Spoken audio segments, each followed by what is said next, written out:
Hey guys, this is James from Man Tripping and Men Who Blog. We are here at another virtual happy hour celebrating a cool spot in Northern California that you got redwoods, you've got ocean views, you got all sorts of fun stuff. Plus, they've got beer, wine, spirits, and fun people. It is about 90 degrees here in San Diego, which is hot for us. I know there's people in parts of the country where it's closer to 100 and it's even more humid, but we are wimps here in San Diego. So right now, I am super excited to have a bottle of apple cobbler cider from Father and Daughter Vineyards. And then I don't have the bottle, but we decanted a little bit, some Pinot Noir also from Father and Daughter Vineyards. And Kevin has a bottle of their pet nat, which was absolutely delicious. I have not been a fan of pet nats in the past, but you know what? It was really, really good. So looking forward to talking with them, as well as a whole bunch of other folks from the region. And of course, we have music from Morgan Daniel. But let's hand over to Kevin, and then let's go around the horn, and people can talk about what's going on today. Hey, everybody. First of all, cheers. Oh, so cheers. Waiting on my glass. I'm here, the Kempo of Pubclubettes.com, and I have at my fingertips, I have something I've never had before, Rustic Bubbles. We're doing the Father's Daughter Winery in beautiful Mendocino, a place that I've been to. And this is someone's going to have to explain this to me because it's kind of like champagne, but not really. So I had a little sip earlier with James. And it being 85 degrees in San Diego today, it's nice and refreshing. And we also have this wonderful Pinot Noir, also from the same winery up in beautiful Mendocino County. I've been up there once.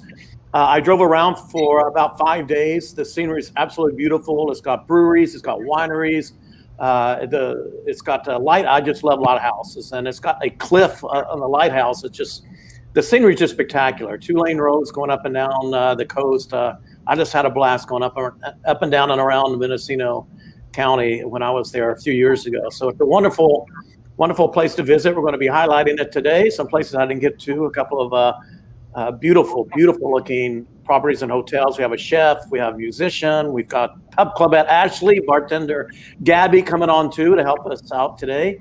And one thing I didn't get to is the skunk train. So we're going to talk about the skunk train, which doesn't stink, but it's really, really cool because it's getting, I believe, on an old-fashioned train and doing some kind of a tour through Mendocino. So with that, I will turn it back over to our host, Mr. James Hills of Man Tripping and menwhoblog.com. It helps if I unmute myself. Anyhow, well, as Kevin said, we've started drinking already, and it's hot here in San Diego, so I'm just going to take that as a oops. But hey, you know what? Let's go around the horn, and let's actually wrap up with Morgan, who's going to be doing some music for us. But guys, since we've already given you a heck of a introduction and welcome, without even talking about what you guys do, who you guys are, and why you're here, why don't we just start with you, and then we'll go to Scott and Robert and I forgot Mark. But we'll just do stuff as they come. So Guy, why don't you tell us more about Father and Daughter Vineyard? Sure. So we started our winery in 2012 when our daughter Ella was born.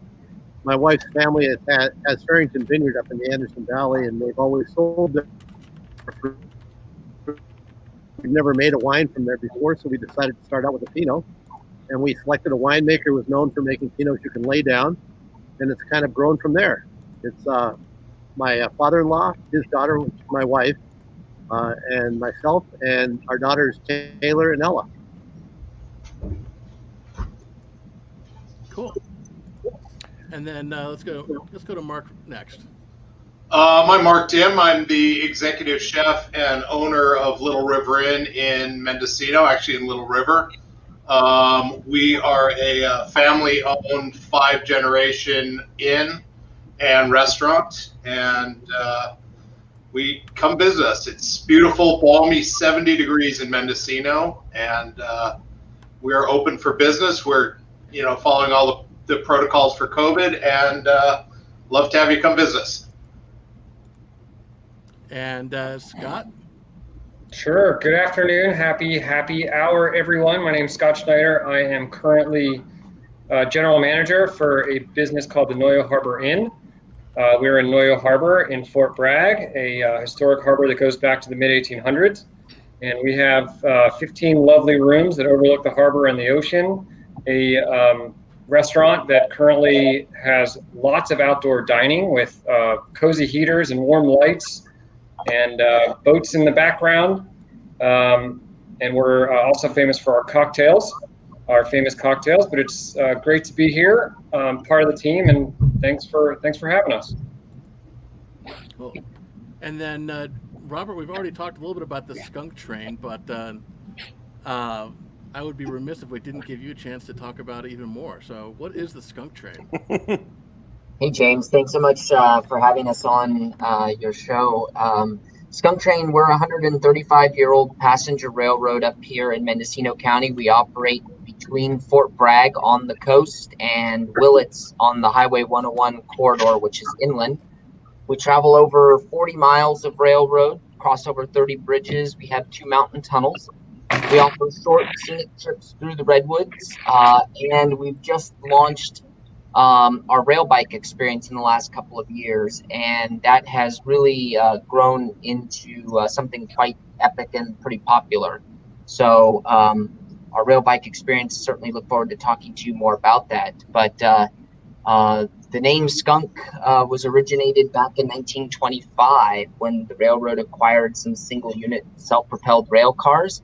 They had gas-powered engines, pot-bellied stoves, and the combination of the fumes, the old-timers said that these little buses were like skunks. You could always smell them before you could see them. Well, I guess that is a good explanation for why am I there? Yeah. And if you come and ride our train, you can have one of our own private labeled beers. Since this is happy hour, I mean, why not? It's done for us by Anderson Valley Brewing Company. So you actually do have a skunk beer. So we were joking before we got on, and I can't remember who asked, but I guess that's I had no idea. But I shouldn't be surprised because I know that while I'm a big wine person and a big cider person. Oh, this is apparently. Well, oops.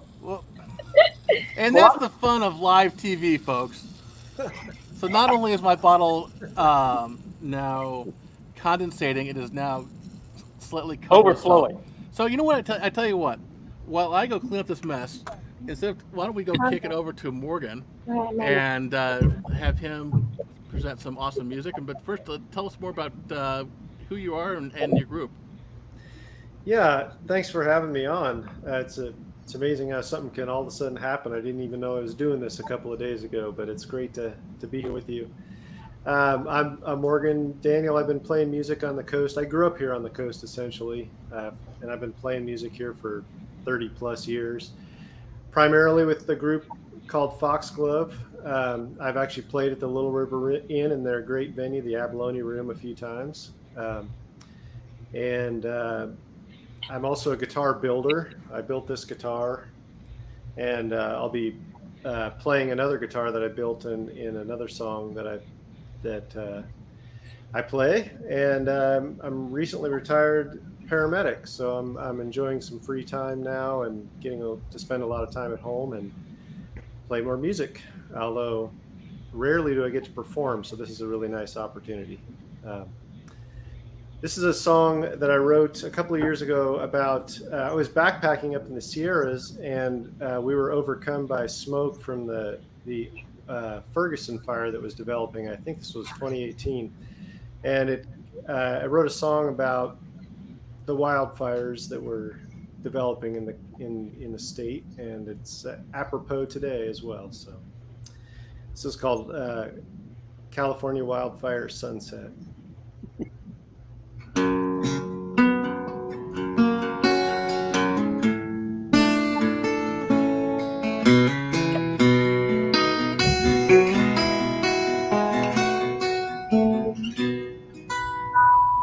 It's a hazy California wildfire sunset on the end of another crazy California day.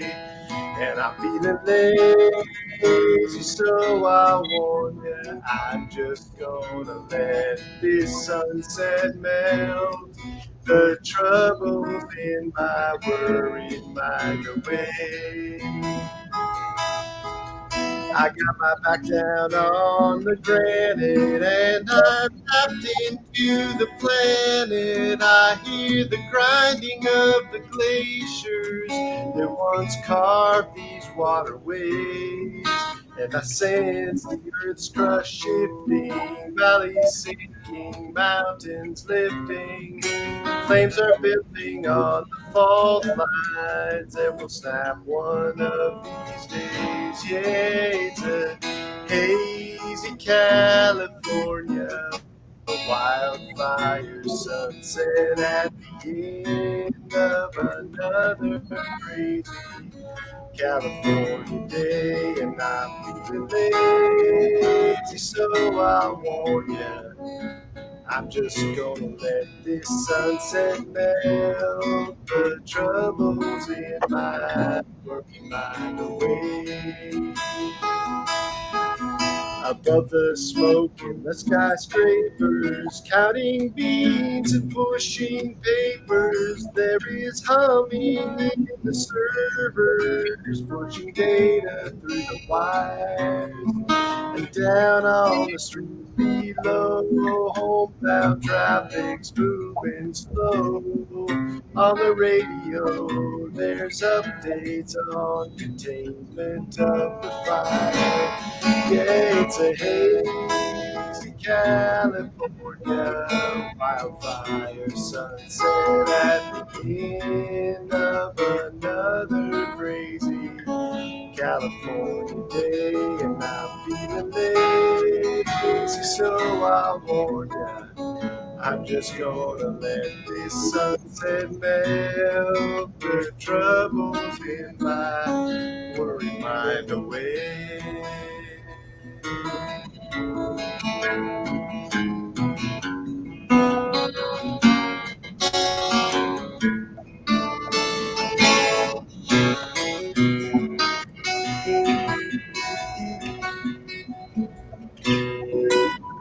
The smoke drifts out on the ocean where there's rhythm in the motion, pulsing like a telegram from the unknown world below.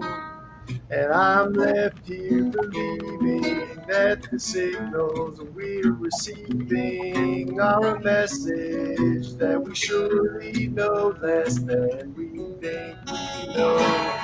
Yeah, it's a hazy California wildfire sunset at the end of another crazy California day. And I'm feeling lazy, so I'll warn ya, I'm just gonna let this sunset melt the troubles in my worried mind away. I'm just gonna let this sunset keep the troubles in my worried mind away. Oh, that's awesome, I Morgan. love that.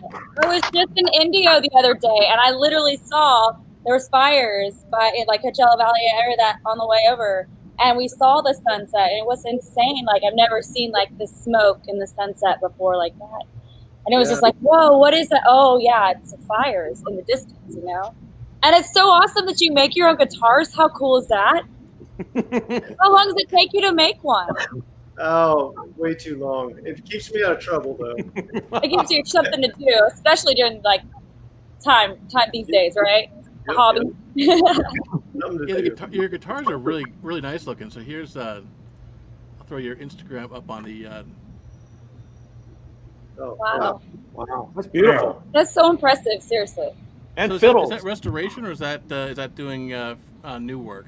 Well, it's a little both. The one that you just pointed your mouse clicker at with the funky looking chunk out of that one right there, that's built out of a piece of scrap that someone gave me from the decommissioned mill on the Fort Bragg headland. Oh, So- goodness. So So it's actually it's a historical piece of wood there that comes from the Mendocino coast.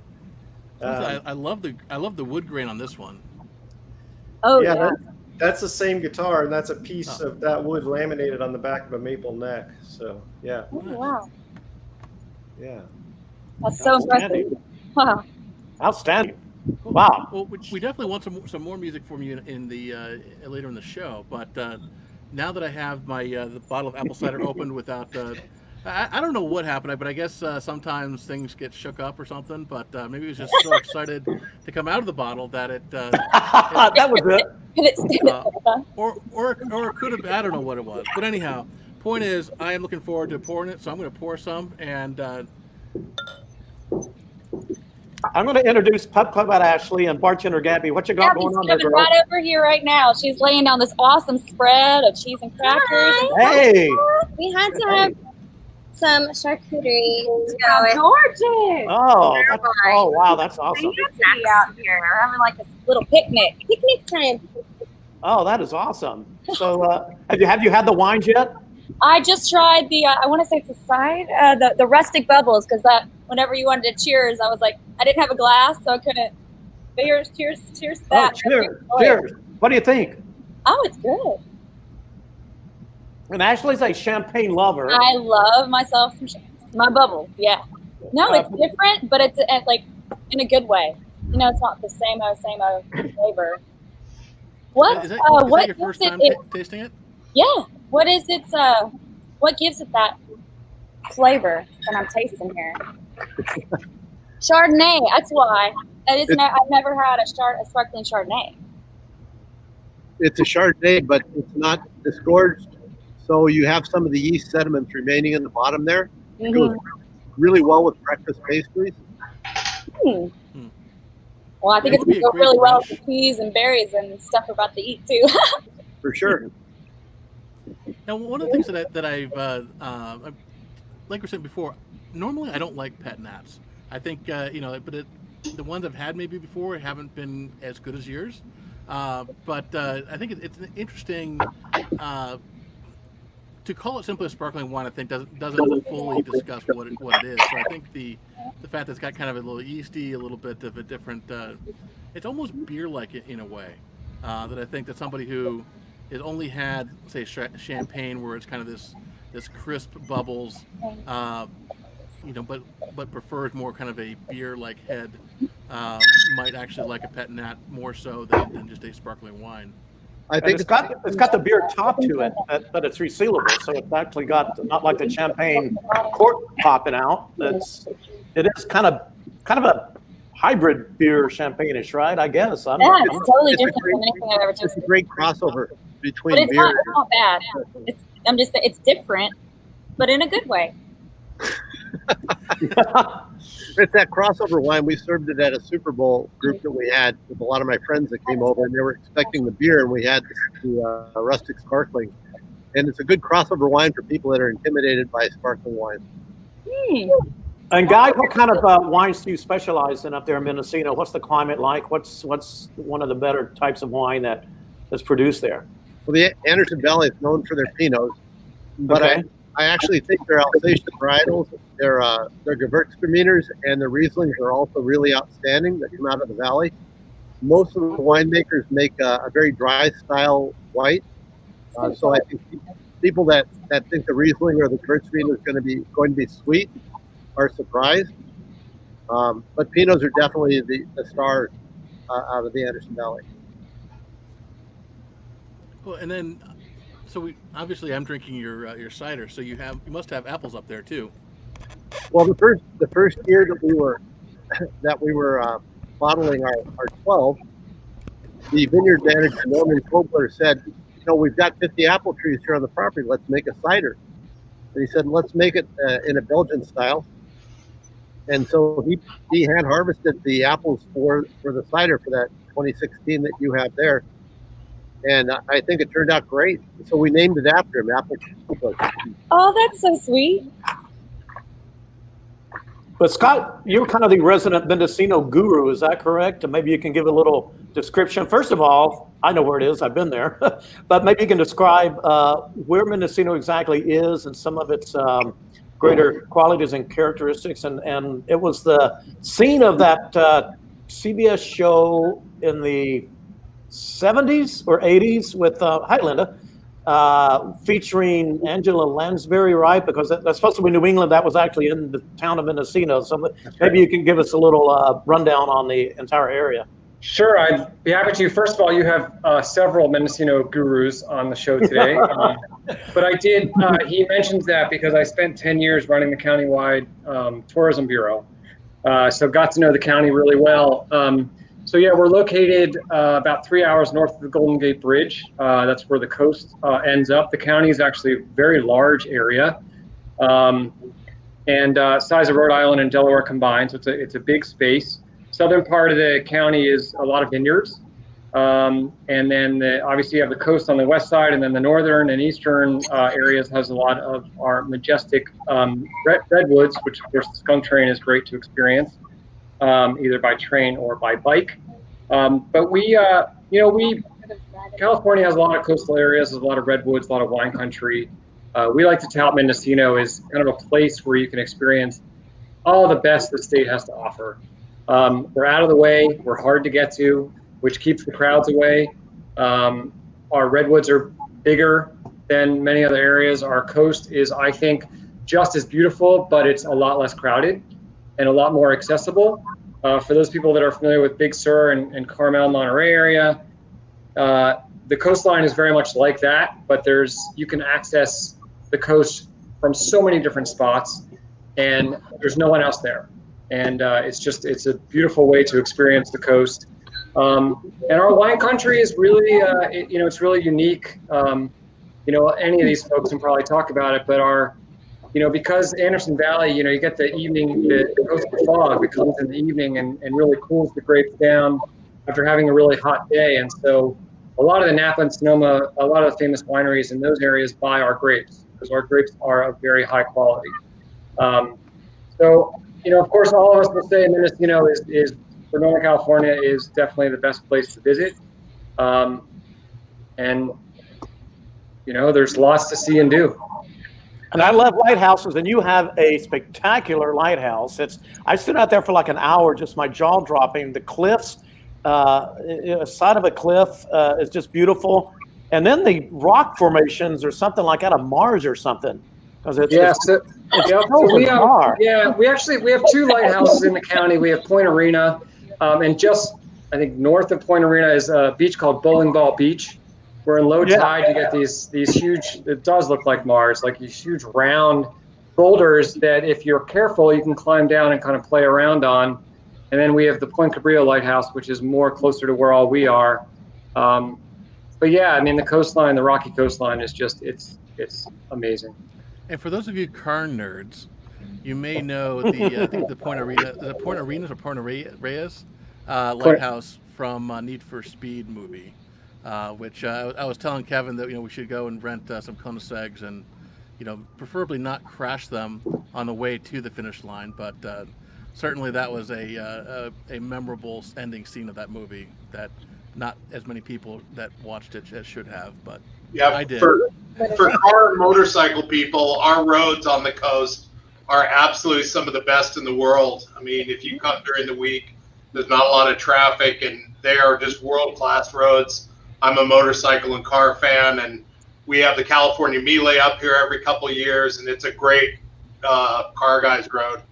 So, Mark, is there any bike rental places? I know a lot of guys would prefer to do like a cross-country trip, but as far as guys from like the East Coast or the Southeast that don't necessarily want to take their bike all the way to California, is there any Eagle Rider or something like that there? BMW San Francisco, and also I believe Eurocycle in Sonoma rents motorcycles. Gotcha. Okay, so people would probably fly into San Francisco and rent it from BMW San Francisco and drive up. Which that would be an awesome ride going through some. Obviously we're talking about Mendocino here, but the whole coast there would be a great ride. Yeah, and that's it's an important thing to decipher. Renting a bike in the Bay Area is the perfect way to experience because the coast is beautiful, but getting here is just as beautiful.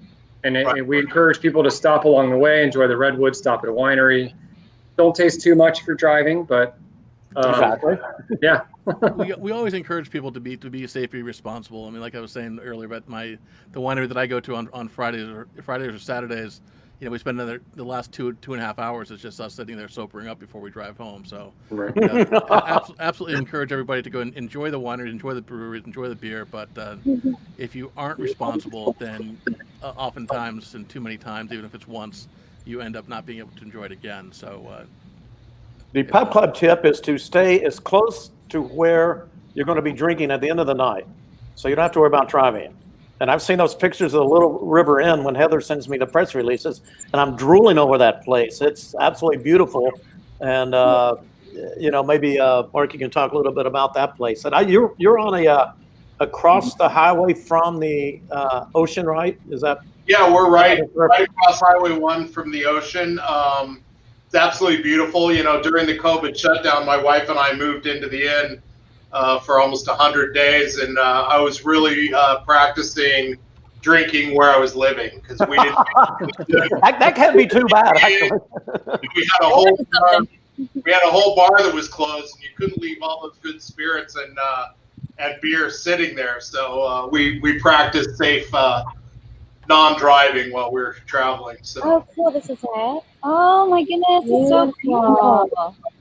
Yeah, we have a 9-hole golf course, tennis courts, and quite a nice chunk of land. Golf? Yep, 9-hole golf course. So my wife's grandfather hired a bunch of golf architects to teach him how to build a golf course, and then he got a couple cases of scotch because he was one of the only bar owners in the area, and one of his buddies with a backhoe, and they built a pretty challenging 9-hole golf course. And golf right now, with people securing in place, has become very popular. Our golf course is reservation only at this point, and we're booked up almost every day. Do you rent clubs? Because I don't want to haul my clubs all the way up We to San sure Diego. do. We rent clubs. We have carts. No problem. All right. Yesterday. So it isn't just for the guys. Yeah, obviously there's fish in the ocean there, but do you guys are there fishing charters, and what kind of fish are you catching up there? Oh yeah, they're albacore hitting right now. There's lots of salmon, petrale sole, Dungeness crab in the wintertime. We have quite a vibrant fishery. Across from Little River Inn is Van Dam Beach, which is probably one of the best abalone diving beaches in California, except that the sea stars have killed out the kelp, which have starved. Oh. Oh no! Abalone has basically been shut down for 3 years now for diving, but it's starting to make a slow comeback, so we're hoping for ab diving in the near future. Just don't get rid of the sea stars by chopping them in half. Right.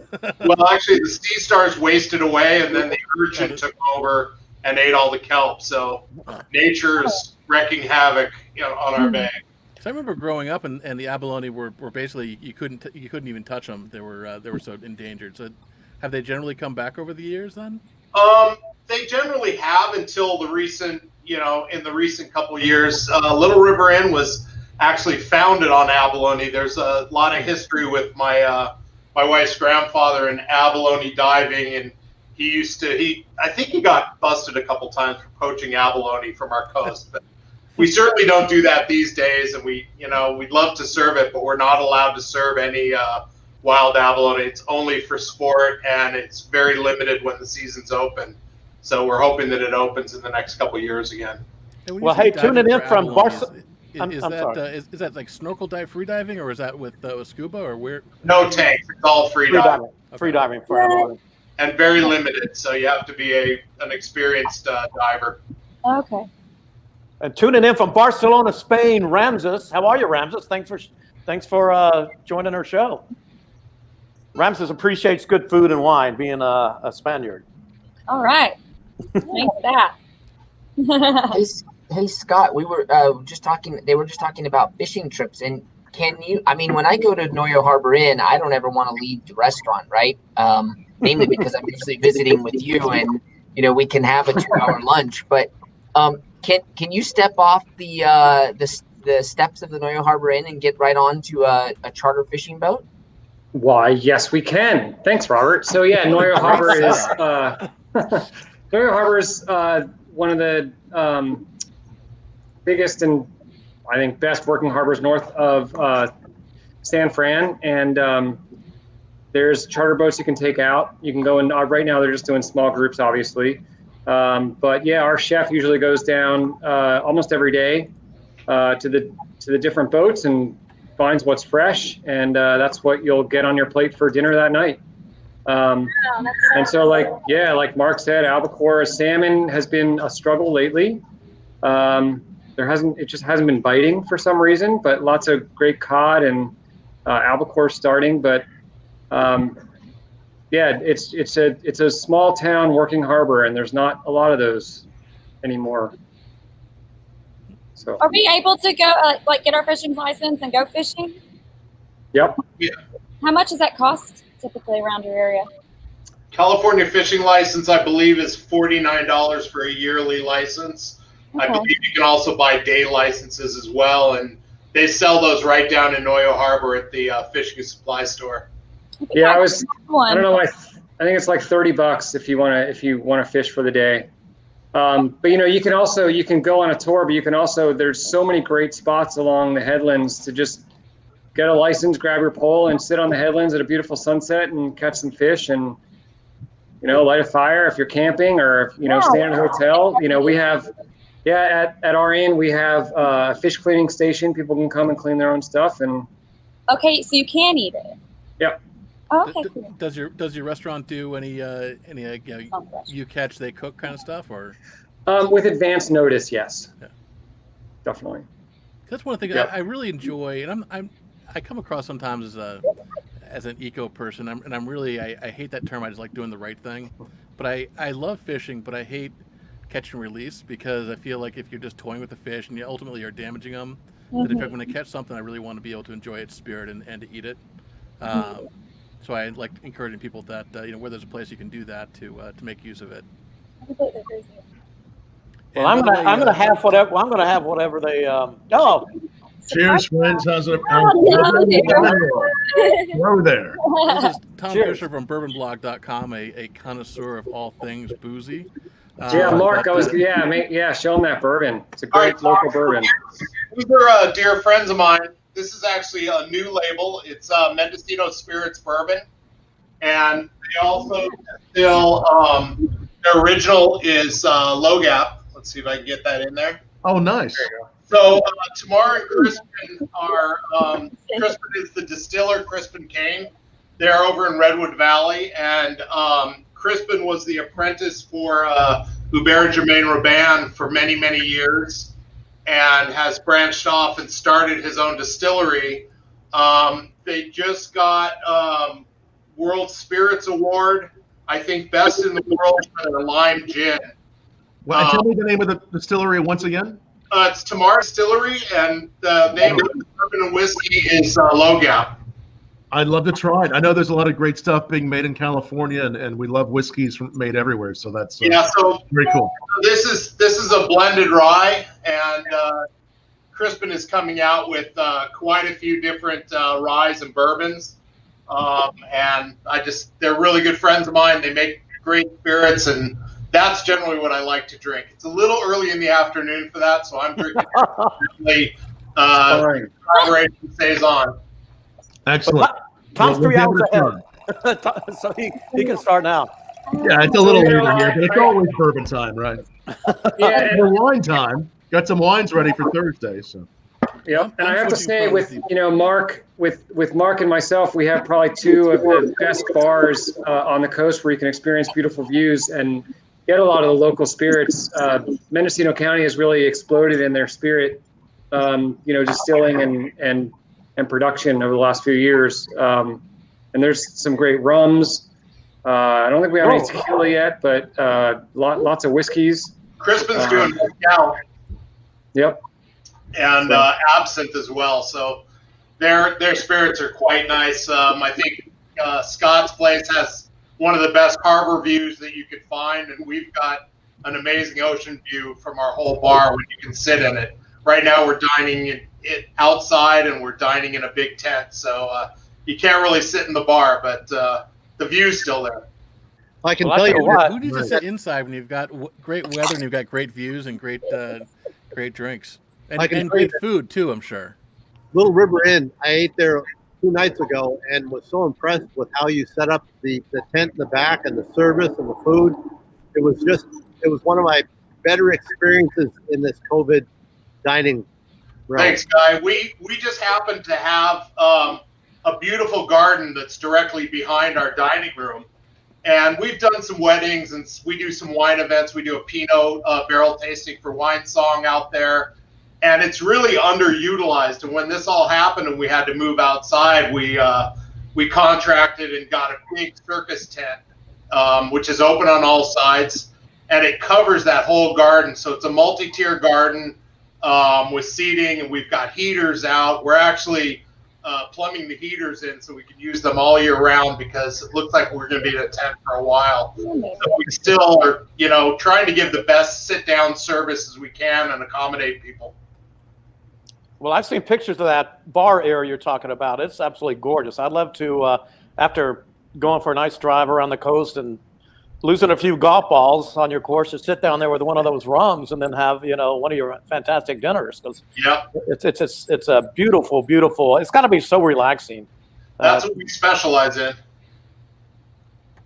Relaxing but energizing, because of the feeling you've got from being around and being out there in the day, seeing that beautiful scenery, and then at night settling down for a nice meal and a crackling fireplace. It doesn't sound too appetizing now since it's 85 degrees, but it gets cold at night though. It gets cold at night up there, and anywhere in California. At least girls like myself, we like it with a fire and the warmth and the heater. It's like, yes, please. You'll need that Pubclubettes sweatshirt. Yeah. Or I've seen a lot of places lately have like this full fur or fox fur kind of blanket thing, and that I think right in the middle of Guy's Inn, he's got a beautiful, huge fireplace that he has going most evenings, right, to warm everything up, huh, Guy? You bet. Did you have that? That was custom fabricated here, wasn't it? It's a big stainless steel fireplace. Yeah, it was built by the shipbuilder up in Fort Bragg. One of my favorite things in your inn. I love that fireplace. Oh, nice. Nice. Do you guys have at Noyo as well as Little River? Do you guys have fireplaces in the rooms, or? So we have gas fireplaces in the rooms. Well, that's very nostalgic. Just up a room-ish, but don't expect it to keep you warm. We still have 3 rooms that have traditional fireplaces, and we've got many rooms that have propane fireplaces. We used to have a lot more wood fireplaces, but there's some issues with gas and wood fireplaces, so we don't do them anymore. Like those little bitty heaters, though? No, they're actual full-on fireplaces. No, but I'm saying instead of having the full-on heaters or fireplaces, do you have the little mini heaters for those cold nights? We have the rooms that we took the fireplaces out of. We have propane fireplaces. Oh, okay. It looks like a regular fireplace. It's just not with wood. It's okay. I'm sure it's fine. For those of you who have never been to California, which probably isn't that many of you, but for whatever reason, as eco-friendly and as carbon neutral as California likes to be, we absolutely love our fireplaces. Right. So that's something that I don't see in a lot of other parts of the country, but it's nice to have one when you have a California inn that, even if it's a gas thing. I mean, there's a romantic notion of having the wood and all that kind of stuff, but honestly, wood's a pain in the butt and it's messy. So just being able to click a button and have the fireplace come on it makes it a really nice thing, especially on a cold California winter day when it's 70 degrees. And I'd also say, I'd also say, even though it's hot right now for us, a lot of times people are sitting in 100, 110 degree heat. It's 55 degrees on the coast, foggy, and those fireplaces actually get turned on. Yep. And it's just people are, if you're out in the heat out there, it's a lot. Always, it's amazing. The county, it's like I said earlier, it's a big place. So you drive inland from Highway 101, and you drive over the coast. And many times I would go from 100 degrees, and by the time I got to the coast, it was like 58. Yep. In a 30-mile span. It's amazing. And in California, no matter where you are on the coast, north or south, you always need to have a long sleeve T-shirt or sweatshirt or jacket with you because it'll get cool at night. And to have a fireplace, I know it sounds crazy when it was 127 in Death Valley the other day to talk about a fireplace, but you really, really need it's really, really nice to come back and have a fireplace in your hotel when you're along the coast in California. Gabby, I know you're itching to travel now. What do you think of Mendocino? I'm already looking to book. I think September 8th and 9th. It looks so cool. So Beautiful. yeah, I'm itching. But I mean, I've never been there, so it just looks amazing. I'm just staring at all the hotels and all the wineries, and this wine is amazing. So I am down. Now that you're recovered, you can go travel anywhere. Yes. Well, now they're trying to make me work, so. Oh, how dare they? We'll see. I can't work. I know. I might have to just go to Mendocino, and that would be it. We'll see. Gabby's I'm really enjoying your Pinot. It's a really nice kind of light Pinot. You up on the Pinot? Oh no. The Pinots up in the valley are pretty Burgundian in style. They go for the lighter Pinots. What's nice is that they pair with almost anything. Mark can tell you better what they pair with, but they go great with so many things. Yeah, I mean, really like our local We're king, opening ours now, so we'll let you know. our local king salmon with Guy's Pinot Noir is what I would recommend. We're doing a great salmon dish right now that's over a bed of clams, and it has chickpeas and salsa verde, and go great with Guy's Pinot. I can attest to that. I had that the other night. I think like a fish dip, a smoked fish dip would be really good with this too. Oh, that sounds good. Smoked Oh, that sounds really good. Yeah, I don't think I've ever had a smoked fish. I've never heard of that. That sounds awesome. Like I know up in Alaska we had a bunch of smoked salmon dip, and basically it's hard to describe it. Mark, you do. I'm sure you've done smoked fish, right? Smoked fish dip. Quite a bit. I mean, smoked salmon. I mean, down in Noyo Harbor, the Princess Seafood, Heather runs her own fishing boat, and they sell a lot of their fish fresh. They smoke a lot of their fish, and they make fantastic products with their smoked fish. Great way of preserving your fish. Well, I was thinking not just the smoking, but the fish dip. Yep. Which I don't see that often in California on the menus, but I see it in Alaska and I see it in the Southeast a lot. You know, we did for a long time smoked cod rillette, which is a local black cod, and it's kind of a French-style fish dip, if you want to call it. And it's kind of a tough sell up here. I was always surprised that it didn't sell. I'm looking at Quebec was like. Yeah, it is fantastic. I'll go up and I'll eat it all for you. James, all you have to do is go down to Point Loma Seafood. Well, that too. We've got some great. It's funny in San Diego, and maybe it's true for most of California, at least Southern California, but there's certainly a lot of fresh seafood places, but they aren't really as talked about. Like when you go to San Francisco, for instance, or at least San Francisco back when I was a kid, or to Seattle, everyone talks about the fresh seafood. But down in San Diego, nobody really talks about it. But you go to the farmer's market, you get uni for like $20. They'll crack open an urchin and serve it to you right there, when it's like $200 in Japan, or $200 if you're on the East Coast. But we've got great fish that nobody really talks about that much. But once you get below the surface, I mean, Catalina Offshore does some great stuff. Point Loma Seafood, Mitch's does a amazing clam chowder. But now you're making me hungry. But I'm hungry for Mendocino. So what are some of the places up there that you recommend, aside from the two gentlemen who are with us today? I recommend Little River Inn. we do clam chowder. We make a fresh soup every day for years, and so many people come to the coast, and whether we have clams here locally or not, everybody wants clam chowder when they're on the coast. And so we developed a recipe. I did this a couple of years ago. We basically make it from scratch every bowl, so that it's actually clam chowder with fresh steamed clams in it. And if you haven't had it that way, we get people from the East Coast all the time who swear that this is better than the New England clam chowder. Wow. Wow. I Literally love the clam best I've had chowder. up here. It's brothy. It's not gloppy. It's Yeah, got the it's clam. not big. Yeah. Wow. I love clam chowder. That sounds awesome. Mermaid Yeah. used to make a good clam chowder. Remember, Kevin? Who does? The Mermaid used to make really good clam chowder. Yes, Gabi is the bartender in Manhattan, Hermosa Beach. And yes, they had a good clam chowder at the Mermaid. That was a bar right on the Strand in Hermosa Beach. I didn't eat there that That's much really because good. Gabi was making all these incredible drinks, so I wasn't paying that much attention to food. But Yeah, we do not only the local steamed clams, but Roundman Smokehouse up in Fort Bragg does special bacon for us. And my chowder has a lot of bacon and potatoes, onions, celery, and clams, and that's about it, a touch of cream. So it's all the basics. We're definitely You're coming up making there. us hungry now. yeah, you're getting a reservation now. The availability for I tell you, let's pivot from food for a second. And Robert, you've been sitting there silent up in the upper right corner. But one thing I think is really cool about the skunk train is that while there's a lot of train tours around the country, most of them are inside and kind of enclosed and stuff. But the fact that you guys have an open air, I don't know if that was a cargo flatbed at some point or whatever. But I think that's a great way to see the redwoods. And I'm looking forward to trying it at some point.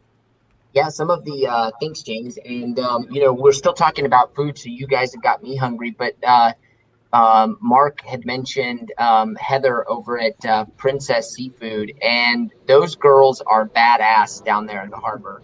Yeah, they are. Badass girls. Oh, Kevin They loves are- There's some badass Kevin girls. loves Terrible. badass girls. they're absolutely amazing. The work that they do, and the really the quality of how they do it, and the care of how they do it is just phenomenal. So they're really fantastic neighbors to have. But talking about our open air cars, we actually were one of the first tourist railroads to pioneer. Oh my god, that looks so fun! Oh my god, I'm so going. Oh, we're going. Sign us up, put us down. Right. Tell us So when you come. what you just saw were our rail bikes, and we'll I'll talk about the rail bikes in a second. But the Okay. open air observation car allows passengers on board the train to get off or move from their passenger coaches out into the open air without any obstructions between them and nature. And it's just absolutely a fantastic way to see the redwoods, enjoy the scenery. And, right now, because of COVID, there is so much room to move about the trains freely without having to bump elbows with anybody else. Getting out there on that open air car it's a fantastic way to see it. You can get any one of our local beers that we carry on board. You can get cocktails. You can go out there and enjoy that on the open air car. The rail bikes, which are really, really cool. Those are 2-person recumbent style pedal powered bikes. And if you poop out or you just don't feel like participating very much, you can hit the thumb throttle and no one will ever know you're cheating because all of the bikes are electric assist. That's It's like electric bicycle, but like on the railroad. Yeah. I've never seen that before. I heard you're able to drink beer while you're riding the rail bikes. That is so cool. That's so different. It looks beautiful. So here's the you guys have some great videos on YouTube, but you don't have some great photos of the rail car. But I think just this picture kind of sums up how awesome it would be to be outdoors. Like if you were inside in that cabin, I mean, I'm sure it would be fun. I'm a train nerd. I love anything on rails, but being able to ride through the redwoods like that, being open air, I think it just looks absolutely amazing. It's so cool. Now, where does the skunk train leave from, and how long do you have different tours, or how long do they last? 1 hours, 3 hours? What's the scoop on it, please? Yeah, so the skunk train departs from both Fort Bragg and Willits. Fort Bragg being on the Mendocino, of course, and then Willits on the 101 corridor. We offer some short trips, 1 hour trip along the Pudding Creek estuary, and then from Willits we offer our longer 2-hour trip up to what we call Wolf Tree and back. So 1 and 2 hour trips, multiple departures per day. Same thing with the rail bikes. Rail bikes are exclusively departing out of Fort Bragg for the moment, and we're expanding that operation over into Willits soon. But you can pick up the rail bikes just adjacent to our depot here in Fort Bragg. All of our trips are guide assisted. And when you get off the rail bikes, you actually have the opportunity to do a 1 mile loop hike through the Redwoods on a trail system that we've built. And which is super cool. You also have time, because of the layover down at Glen Blair Junction, that if you wanted to pack a little bit of a picnic, you can do that and enjoy that out at Glen Blair Junction. So pedal out, have a picnic, do a hike, and pedal back. It's super fun. Well, you brought up a great point, because Mendocino is kind of stretched, the county is stretched out over a pretty good distance. What you should do is do different nights in different areas, which is what I did. I stayed in Fort Bragg. I didn't get on the skunk train, but there's a glass beach there. And then if you're in Fort Bragg, then you can get on the skunk train and go around Fort Bragg, and it's right on the coast. It's beautiful. And then you can stay, further down the coast, Little River Inn, and with you, Scott, too, down there. And that's what you should do in Mendocino, I think, is to spread yourself around and move around, on different days to different areas of it. Sounds like a great right idea. now we should go I want to and know how much it costs. Well, let's get back to that in a second. Let's kick it with another song with Morgan, if you're good for that, Morgan. Sure, I can do that. Yeah. When we get back, I'm going to pour myself another glass of wine because I'm empty. This And, Pinot is We got this 3 Pinot is bottles really over good. Here, James, come on over. Come on over, James. I will. I'll see you in 3-hour about. drive. I'll see you in about 6 months when we have a vaccine. Aw.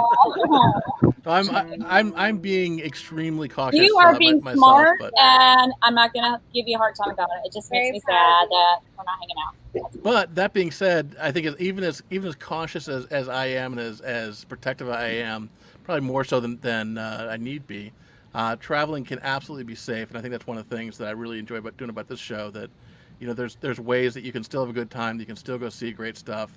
Hotels. I stayed up in Santa Barbara a few weeks ago, and it was a great experience. I had people other bloggers who were there that same week that had a awesome experience as well. And they did completely different stuff than I did. But the important thing is we all had a great time, and I have no doubt whatsoever that if we came up to Mendocino, that I could stay at Harbor Inn, or I could stay at Little River Inn, and I might do one set of things and have an amazing time, and Kevin might do another type of thing. So don't be afraid of traveling right now. Just be smart about it. And have some of this excellent Pinot. This is really good. It is really good. I was just telling her that. But let's kick it. Let's kick it to Morgan. Music. That was enough of a PSA. And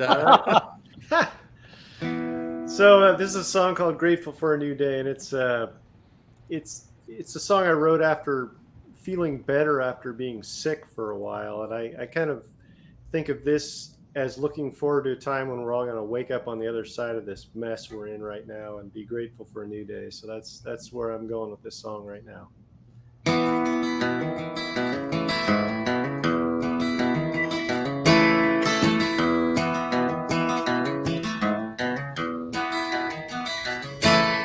I spent all yesterday lying in bed, aching in my bones and throbbing in my head.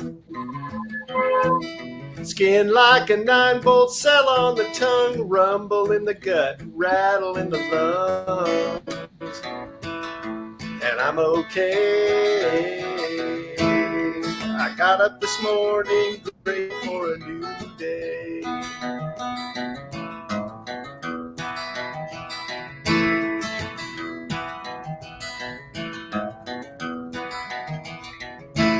I rub my eyes and I scratch my head. Slipped up out of sleep and slipped up out of bed. Slipped into my flip-flops, slipped out the door, checked out my system, surfaced a core. And I'm okay. Yeah, I got up this morning, grateful for a new day. I got up this morning, grateful for a new day.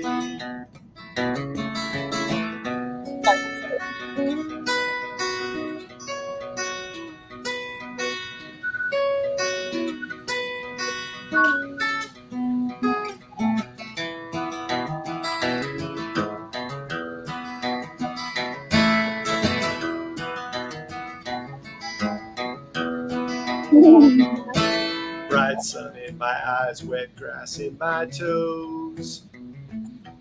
Fishy salt air off the ocean in my nose. I feel like a spare off a 710 split. I'm back from the dead, up out of the pit.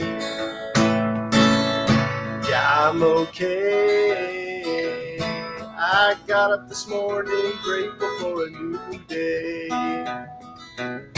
I got up this morning grateful for a new day. Yeah.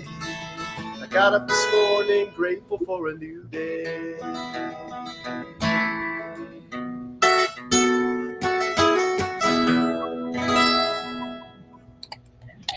Would you believe this girl has never put her tongue to a 9-volt battery before? I am too, by the way. I'm No matter how the day before sucks, What? No, you got a and I'm new like, day. what? Never put a I'm gonna buy her one That's- just to like put it up to her tongue. That song blends perfectly with this 2015 Pinot Oh, Noir. good. Yes, it blends absolutely perfectly with that. Nice. Good. Wow, that's awesome. On that note, we need refills. Well, there you go. I spent so much time listening to the music that I forgot to refill my glass. So Oh, but I love that. That was fun. So, Gabi and Ashley, you got your setup there. You're having a little food afterward, wine and cheese and crackers and Oh stuff. yeah, we're good, totally. Yeah. The flies were taken over, so she brought it back put it inside. inside. But it was, you saw it. We're for focusing brief- on the wine. Yeah, yeah. So we're not doing this the whole time, you know.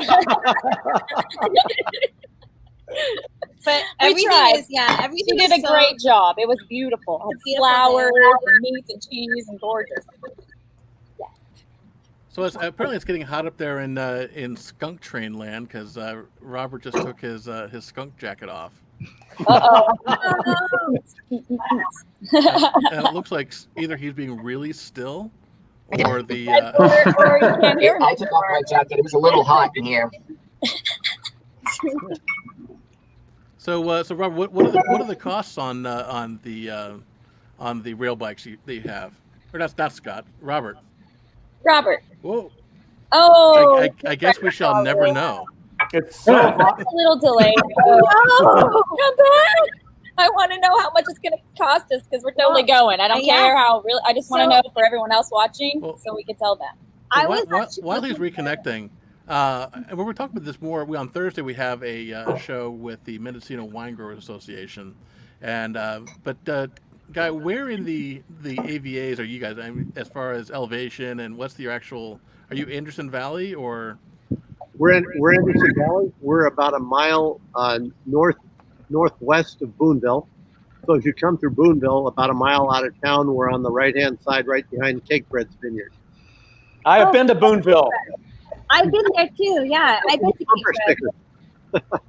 Oh, that's so I'll cool. tell you something. When I came up to the Anderson Valley for the first time, it's what I had imagined Napa would look like, but didn't. And you've got the sheep grazing on the hills, a small little valley. You've got fruit orchards and vineyards, and the tasting rooms are like stepping back in time.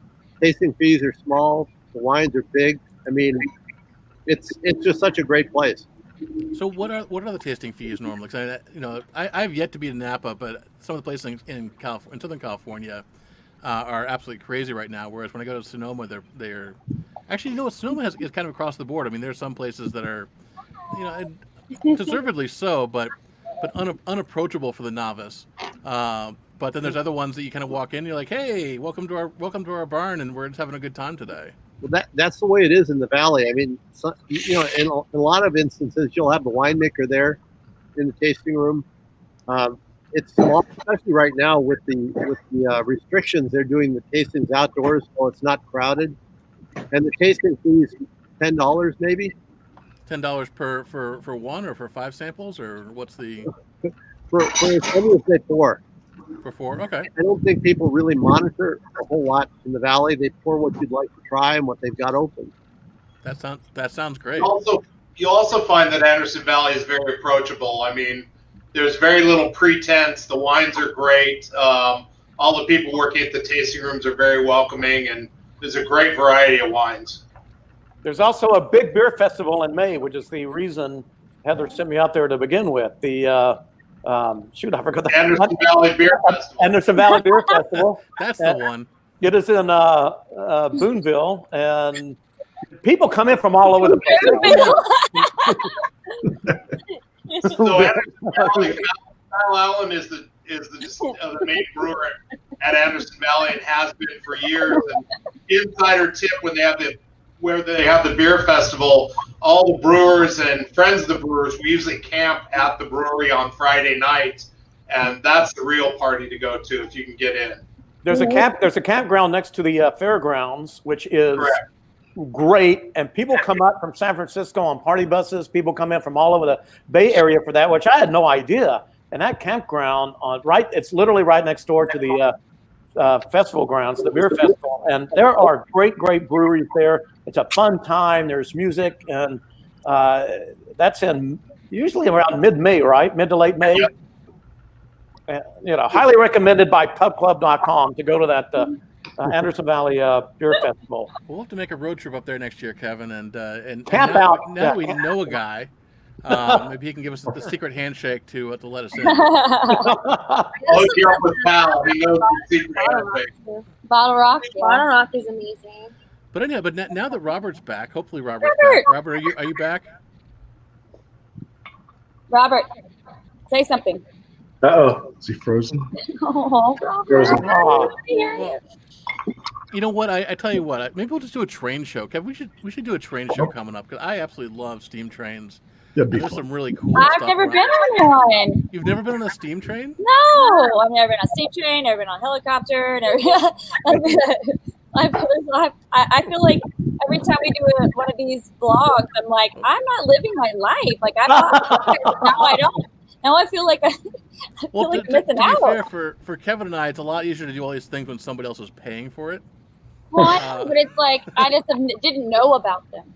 You know what I mean? Gotcha. Like I've never been on I did know about cruises. I just hadn't been on one. But that you were on a catamaran last week.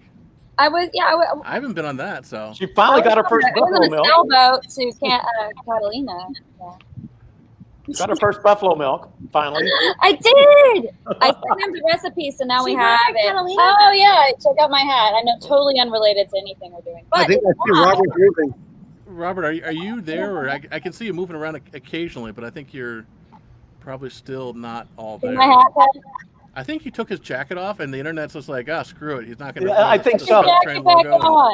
Well, I can tell you that skunk train is something I've long wanted to do since I know. I just want to never heard of it. We all sounds go. awesome. Want to go? Can we go? We all go. And so the background on there, and probably Mark or Scott, everyone's in different parts of the screen now. But Mark or Scott or Guy or Morgan Or too, any I of don't the know. other They people probably that know are more on about the the history, show. but the Skunk Train Railroad was originally designed as a logging railroad, and Unlike flies. but I think it's interesting because He left on the train. It's not just a kind of a random thing. There's actually a lot of history there too. Yeah, well, that is true. It was a logging train, and they took. My understanding is they brought lumber out of Fort Bragg by rail up through the 70s, so before it went on the trucks. It's a big logging area, and if you're going down that, is it PCH, the Coast Highway? There are big logging trucks, so you can't be. What's going on, girls? You can't. Oh, they're moving. You can't be speeding around not that you'd want to because the scenery is so beautiful, but there are a lot of logging trucks coming, through the Coast Highway. And I just recommend what I did. I just stopped. It's kind of almost like Big Sur. I'd see a sign that says trail or beach trail or something. You walk down a little path for quarter mile to half a mile or 3/4 of a mile. And that's how I found that Big Balls Beach. I'm like, what the heck is Big Balls Beach? So I was just exploring, curious, right? Look at Tom, he's laughing. Well, you would do the same thing. You're like, I'm not going to come here and not go to Big Balls Beach. I mean, for crying out loud. So. See, if I saw something called Big Balls Beach, I would think maybe you guys have a wicked surf break there. There is lots of this beach, son. There is lots of great surfing though up here. It's not, it's different than San Diego, but there's a lot of great surfing. Oh, I don't know if Robert, I don't know if Robert is connected or not, but I'll tell you that it's the longest running passenger railroad.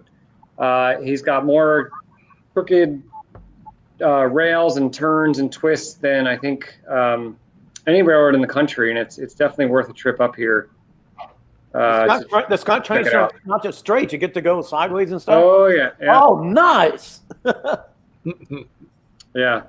Well, you're still flat. You're not going up on like. You're still on a train track. Exactly. It's not the Talladega of steam trains. Well,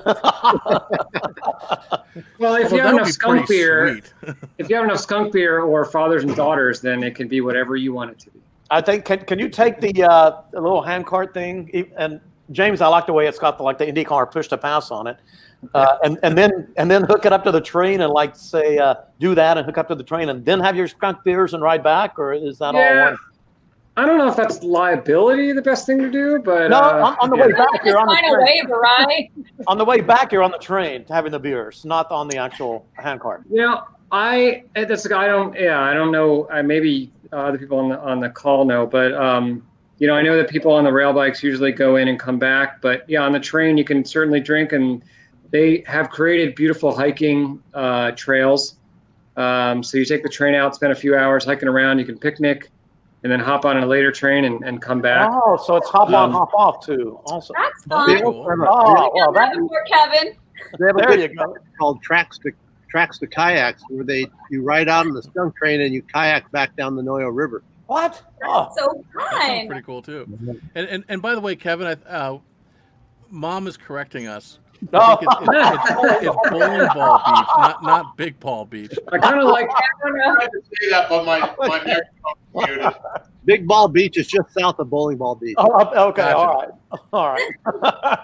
Bowling Ball Beach, okay. I was going to say something, but I just let it roll. Well, you know what? Well, the problem is we'd have some poor schmuck sitting there going like, okay, I saw Pub Club guy saying Big Ball Beach and I can't find it. Okay, 1 star on Yelp. Well, kind of off kilter. In Switzerland, they have a music festival. Billy Idol's played there, called the Blue Balls Festival. So, Oh my! I know. I don't think any guys You've got a collection of right? these. And welcome to the second hour of the Men Who Blog Virtual Happy Hour, where we've been drinking for the last 60 minutes. Now it's a party. Yeah.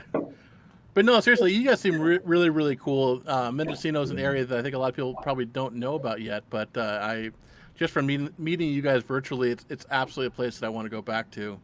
No, seriously, Gabi and I sign us up. Like, I'm not even kidding. We were like, No, we definitely want to go, and I just want to know how much it costs. Or the availability, how much do you have to it? Like how Thanks, Heather. So anyhow, sorry I killed the conversation on that one, but no, I think between being able to do some scenic driving, between some scenic hiking, obviously the wine's good, and as we'll find out in a couple days, I'm sure there's other wines that are also great. But what? Before we wrap it up completely, we'll kind of go around the horn a little bit, and I'll start with you, Morgan. What's your, if you were taking a group of friends up to Mendocino, what's the one thing you'd want to make sure they absolutely do? Oh gosh, I mean, we love, in my family, we love to do all the outdoor stuff that we can. There's a lot of great hiking. There's a lot of great mountain biking. I love that they've opened up what used to be the mill site in Fort Bragg into a path that walks along the headlands. I grew up in Mendocino and never looked back on Fort Bragg from the coast because there's this big mill site that used to be in the way. Fort Bragg was separated from the ocean by a big industrial complex. Well, that's all been decommissioned, and now you can walk on a trail out there and see this bit of coastline that I never got to see as a kid, and I can look back at the town of Fort Bragg. It's very beautiful there. That's one idea that I think people should do if they come up. oh he's back. That sounds awesome. Wow. And how about you, Guy? What's one thing that you would want to make sure everyone knows about? I've been sitting here trying to think of just one thing, and it's I mean, I guess something on the water. You've got outrigger canoes. You can take up the big river. You can go on a Noyo meander up the Noyo River with the kayaks. You can do sea cave kayaking. So I'd say probably something related to the water. There's so many great opportunities up here that you don't get in other areas. Okay. I love all those things. Sounds good. And of course, wine tours. Oh, absolutely. So what about you, Mark? Kayak to a wine tour. That would be cool. Because you don't want to kayak back or kayak after you've been doing wine tours. You know what I'm saying? Yeah. My spot. That doesn't sound smart. That's all I'm saying. My spot is about 45 minutes inland from Mendocino. You go up through a small town called Comchi, and it's called Montgomery Grove. And Montgomery Grove is a hidden redwood grove off the beaten path. It's on a backcountry road. Some of the most beautiful backcountry areas of Mendocino, where you'll see truly the backwoods of Mendocino. And Montgomery Grove is a kind of a hidden grove that never got logged. I don't know if people know, but Mendocino produced most of the redwood for building San Francisco and LA at the turn of the century. Little River Inn was actually originally a logging home. And going to that grove, there's usually not a lot of people there. It's about an 1/8 of a mile hike. And you come up over a hill and you drop down into this grove, and it's probably one of the most magical places on the coast. There's big ferns, and the biggest redwood trees that you could ever see are there. And it's not a real touristy place. It's kind of off the beaten path. That's my favorite spot. Now, are there any off-road places that you can go and explore the redwoods? I know in some other parts of California there's a couple little light off-road trails. Are there any that? Yeah, this is more of a walking trail, but there's tons of mountain biking up here, and some of the best mountain biking in the world. You could ride through the winter. You can ride all year round. It's fantastic. Through the woods? Yeah. Oh, yeah. So Yeah, cool. I've gone through the redwoods. We went over the Golden Gate Bridge, and we drove to like some trails, but never mountain biking. That's new. Yep. Well, I have friends from Colorado that have come out here, and the lovely thing about mountain biking in Mendocino is you're riding on redwood duff. You know, it's very easy and soft. I mean, it's challenging in its own way, but nice single track. But you're not going over rocky boulders and they're not like roots all over the place. Yeah, it's some of the best biking in the country, but don't tell anybody because we don't want too many people out here. And that's only a half hour from the coast, right? Approximately. No, you can. Montgomery Woods is a half an hour from the coast, but there's mountain biking trails. Right 5 minutes from the River Inn. I mean, Van Dam State Beach and Van Dam State Park has mountain biking trails right below the inn. There's plenty of mountain biking trails in Fort Bragg. I mean, there's plenty of places up here. So do you have plenty of places to rent bikes from? Yep. Catch a Canoe and Bicycles, which is part of Stanford Inn, which is right next to Mendocino, rents bikes, and they're kind of the local go-to for tours and information on trails as well. Okay, cool. So I know we'll bring it back to you, Scott. What's your one thing that people should absolutely make sure they do? Well, first of all, I have been in touch with Robert, and I will let you know that the train goes anywhere from $40 to $50 per person. Okay. The rail bikes are $200 to $250 per bike, so that's for 2 people. Is that per day, or how does that break up? I think, the trains are, again, if you want to hang out and hike, you can spend all day, but it gets you out there and it gets you back. The rail bikes, I think, are a couple hours. Okay. On those. So my thing, with Mendocino and I've worked in hospitality around here for a long time and at the front desk, and we used to get people that would call and, they've never been here before, they have no idea, and they want to schedule all these activities and all these things to do. So I spend, a good 30 minutes on the phone with them doing these 3-day itineraries. They come, they check in, they're exhausted, they're nauseous from the roads. We give them a piece of ginger, have them calm down, give them a glass of wine, whatever, and give them their itinerary that they've worked so hard with me on the phone to create. And then they come 2 or 3 days later and check out. And I said, well, what'd you do on the itinerary? They said absolutely nothing. We did nothing. And that's, I think, with the county, there's kayaking, there's biking, there's hiking, there's great food, there's great wine, but really this is just a place to just take a deep breath. Take a drive. Take a drive. Take a drive. Just kind of, you know, especially now during COVID, all these activities, there's so many less people. There's so much more space, and it's always been like that. And, you know, Mark, you know, kind of makes a joke. Well, don't tell people about it because we don't want so many people here. But we're such a big area, and we're such a, you know, there's so much space that, you know, we can accommodate small groups, big groups, lone travelers, and it's just, again, we offer what the California has the best to offer: great food, great wine, and beautiful Nature. So I too. Let me add on to what Scott's saying, because we have an inn here also, and the people that come that have every minute scheduled miss what's best about Mendocino. They miss just taking the time to unwind, relax, sit out on the deck, read a book, just relax. You can't do it undisturbed almost anywhere else that I can think of.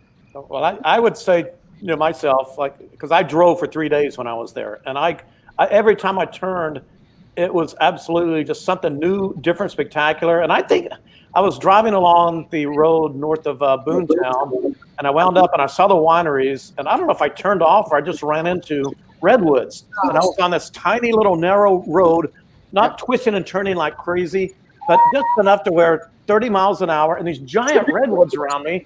And then I made another turn, and next thing you know, I'm thinking at that Little River Bridge, whatever, right before the Little River Inn onto the coast. I was just like, this is amazing. I mean, I was just by myself, and I was just like, you know, that was probably 5 years ago, and it's still fresh in my mind because it's such variety, such beauty. And if you do one thing, just drive. I just love driving there. You never know what you're going to find.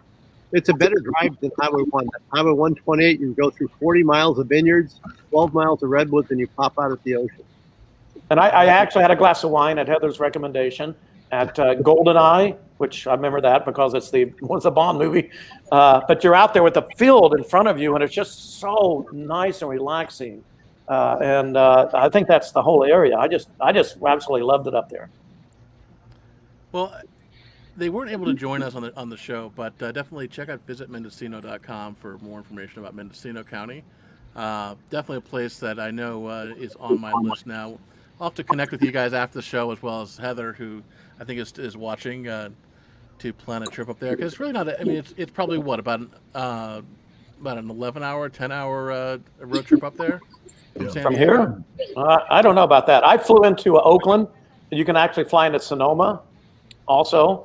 And James, you mentioned Alaska Airlines has free bring a case of wine back, so you can. And Alaska, I believe, flies into Sonoma, so you can fly into Sonoma, so you don't have to fly into San Francisco. Yeah, Alaska flies into Santa Rosa. Santa Rosa, that's it. Santa Rosa, which is Sonoma.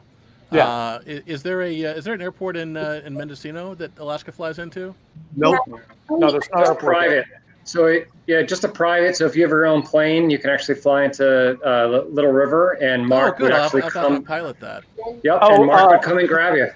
Oh, girls! Rob has this private plane. He can fly you there. Hey, I'm a flight so I kind of help you out. Let's do it. We have a friend with a private plane. He and he loves to fly it. So nice. They can fly right in there. If you reach out to us at Little River, and we'll come pick you up. The airport is 3 miles up the road from us, right above our golf course. And if it's foggy on the coast, you land in Boonville. You can. STS. I'm all like Googling fly into. So I was actually looking at flights for I think it's the 8th and the 9th. Expedia. It's during the week, but I think Alaska has one, and it says it goes to STS. Yep. Airport. Yeah, that's Santa Rosa. Yep. That is Santa Rosa. Oh, okay. So how far of a United flies from San Francisco to STS? Santa Rosa is about an hour and a half drive. Cool. We call it Snoopy International. My United flies to San Fran to SDS as well. Oh, you're flying to Santa Rosa? Yeah. We fly. We could SFO. If we fly to SFO, then we could fly to STS. Yeah. But you want a direct flight. You want to take one out of John Wayne. Yeah, direct flight, and I can meet y'all at STS. You know, I will say someone mentioned Expedia. It's like $400 though. No, it said 147 for during the week. It's cheaper. There you go. 147 round trip. Gabi's itching to travel. She's texting me every time. She is itching to go, Let's go there. and I will just meet you all there. Don't worry, because I have aviation benefits. Well, I've always wanted to go. I mean, It's beautiful, Mendocino, and I definitely yeah. the whole like that's the my kind cart of vibe. on the tracks thing. I definitely want to do. And the wine is making me really happy. So cheers. Really good. This is like maybe the best. The weather will be spectacular in September. It's really, really good. Well, It is great wine. It is really good wine. Maybe I'll see you guys up there because I think we're going to try to. Well, September 3rd or September 5th, I think you said. Yeah, September is I already booked with some cars, and it would be an 11-hour trip in a Corvette. And that's Wow. the car I have that week, so it would be. Yeah, I would just say, Stop it! I want to go. I've always wanted a Corvette. That's like my dream car. I would just say, don't drive up. Corvette. Don't drive up on a Saturday and expect to get a hotel room around here. So No. We'll do a weekday. plan ahead, and you always get the best rates. And I think Guy and Mark would agree with me if you book direct. Yep. Cool. So call us, go on our websites. Yeah, or Orbitz. Yep. I think we know better than that now. Sounds great. Sounds like a great Well, plan. thank you. I'm Let's gonna- get on the show. I love learning about all this. It's been awesome.